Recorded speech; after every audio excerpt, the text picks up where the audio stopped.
Kita berjumpa lagi pada pembahasan yang lain. Pada hari ini kita akan mengupas tentang Pancasila dengan perilaku pejabat publik, yang notabene pejabat publik adalah teladan bagi masyarakat Indonesia. Apa dan bagaimana korelasinya Pancasila dengan pejabat publik? Ikuti kupasan berikut ini.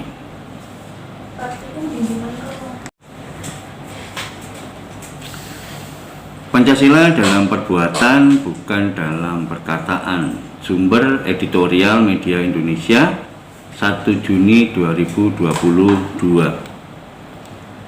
Negeri ini telah memperingati 1 Juni sebagai hari lahir Pancasila sejak 1945. Kita mafhum bahwa peringatan itu merupakan upaya kesekian pemerintah untuk terus menggaungkan ideologi Pancasila. Kita pun mengakui bahwa negara tidak pernah kekurangan upaya formal dalam mempopulerkan Pancasila. Di dunia pendidikan, pengenalan Pancasila sudah ada sejak tingkat SD atau sekolah dasar. Hafalan Pancasila pun kebanyakan menancap dan bertahan sepanjang hayat. Meski begitu, mulusnya hafalan Pancasila jelas bukan jaminan untuk perilaku yang Pancasilais.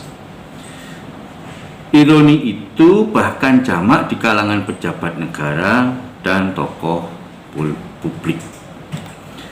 Praktek korupsi ialah bentuk paling nyata tidak melekatnya Pancasila dalam perbuatan. Indeks persepsi korupsi atau IPK Global Indonesia pada 2021 menempatkan pada peringkat ke-96 dari 180 negara. Sementara itu, dari segi skor, Indonesia mendapat skor 38 dari skala 1 sampai 100. Skor 0 berarti negara itu sangat korup. Sebaliknya, skor 100 berarti sangat bersih. Skor Indonesia jelas tidak menggembirakan, apalagi rata-rata skor dunia ialah 43. Dengan kata lain, moral dan integritas banyak pejabat kita masih di bawah pejabat di kebanyakan negara. Belum lagi jika kita berbicara berbagai perilaku tercela yang bukan dalam koridor hukum. Misalnya perangai kasar pejabat di tempat publik, kasus demi kasus penyerangan atau perlakuan kasar pejabat terhadap orang yang ia anggap rakyat biasa. Ini menunjukkan bahwa nilai keberadaban pun tidak melekat menjadi karakter. Cacat itulah yang membuat Pancasila tampak sekedar slogan di kehidupan berbangsa. Pancasila hanya terasa manis diucapkan tetapi sulit dijalankan. Segempita apapun Pancasila dirayakan, tetap terasa sekedar seremonial.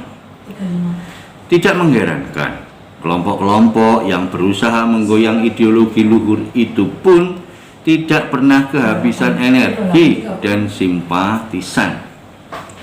Hal itulah yang semestinya disadari seluruh elemen pejabat negara. Pancasila sudah tidak kurang seremoni. Yang minus besar justru sosok-sosok yang melakoni Pancasila. Sosok-sosok yang benar-benar menjalankan nilai-nilai Pancasila dalam perbuatan mereka. Bahkan ketika Pancasila terlalu diseremonialkan, degradasi nilai justru semakin besar.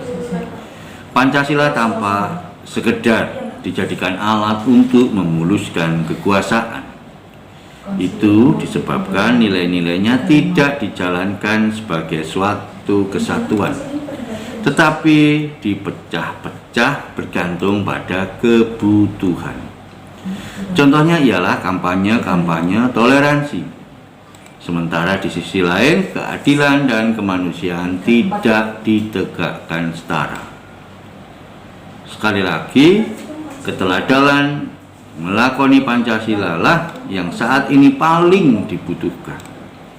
Bukan pula melakoni setengah atau sebagian nilai, melainkan keseluruhan Pancasila tanpa terkecuali.